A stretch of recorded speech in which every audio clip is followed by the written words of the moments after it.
What's up, guys? This is the Squirrel64 here with Of Dragons and Men. Today, we're continuing our Dark Souls openings with the Dark Souls 2 Collector's Editions guide. So, if you've been following along with the playlist, we've opened the Collector's Guides for 1, 2, and 3, with the third one being in our opening with the Collector's Edition of the game on the night of the release. We've also opened the Collector's Editions for Dark Souls 1 and Dark Souls 2. So if you haven't seen those, check out the playlist. We'll stick a link down below.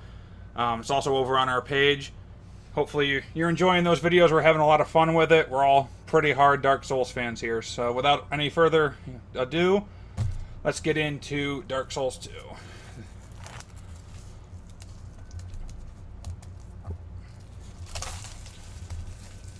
So I think currently, as at the time of shooting this video, this guide is retailing for between $25 and $35. So it's still relatively cheap compared to the Dark Souls 1 guide, which can be anywhere from like $80, $75, $80 all the way up to, if you want an unopened one, some of them are $250, $300. So, but we've got the Black Knight. It kind of follows along with the Black Armor edition of the Metal Book for the Dark Souls 2. Let's see here. On the back, we've just got the little blurb about the Dark Souls 2 Collector's Edition guide. Dark Souls is back, and it's darker and more difficult than ever. This time, death is more punishing, and exploration more lethal. Those who enter Drangleic unprepared will be left hollowed and crushed. The Dark Souls 2 Collector's Edition guide is here to light a path through the darkness and to help free players from their wicked curse. From the same team that created the critically acclaimed Dark Souls guide comes the most anticipated strategy guide for the most unforgiving game of the year.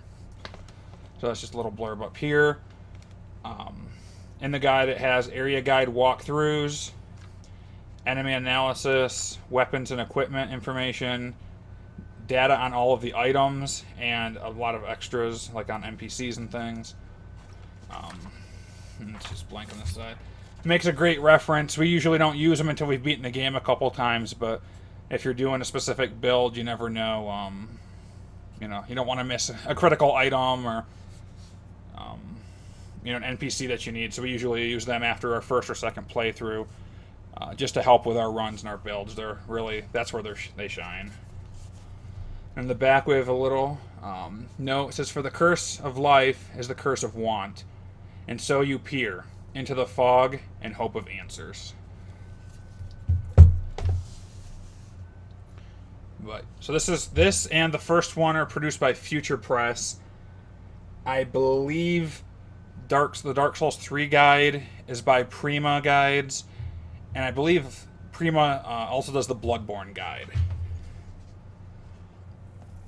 Open it up,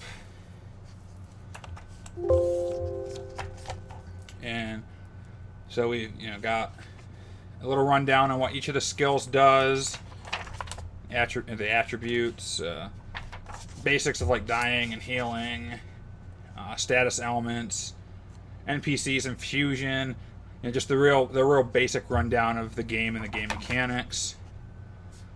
Chapter 2 moves into an area guide. It's going to introduce you to each area one at a time, with maps and enemies, and it'll tell you where items are, where bonfires are, things of that nature.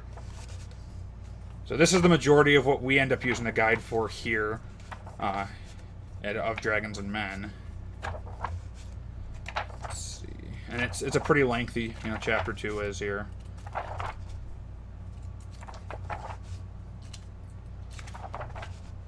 It also gives you the rundowns on the boss fights and some strategy tips as to how to take out the bosses.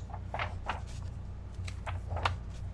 see, it's still going to... skip ahead here to the next section for you guys. Like I said, this is the majority of the book, is the area guides. Which, for those of you who play the Dark Souls series, you aren't going to be surprised by that. It's a huge world and there's a lot to see. Chapter 3 is an index of your equipment, magic, and items. It's going to tell you the effects, give you tips for builds, tell you where to find them in some cases or what they're used for. And it's pretty extensive. It's like the swords, all the different weapons, the different types of Titanite, weapons, armor. It goes pretty in depth. It's pretty useful when you're trying to figure out a build for a challenge run. Let's see what else is in here. Like I said, the armor. It's cool, actually. We were just talking about the set of Artorias earlier today with my roommates.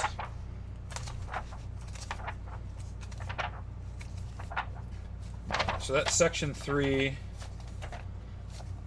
All your pyromancies and miracles, your consumables.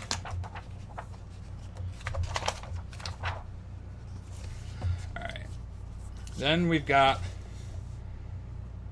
Sorry for the glare there, guys. We've got chapter 4, which is all the extras. The little notes. So you've cleared the game for the first time. Now what? Fear not, young undead. Possibilities abound.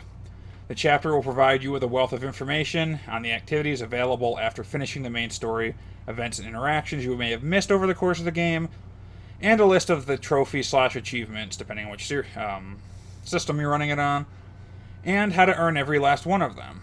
The information presented herein will help you achieve the highest degree of completion and get the most out of each journey through Drangleic. So this section's like kind of after your first playthrough. All the extra tips. So all the NPCs and critical information about them.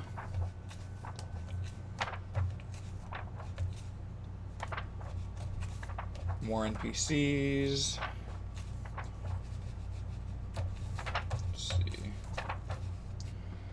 Battle comrades, invaders. It gives you an area map for the Dark Chasm of Old.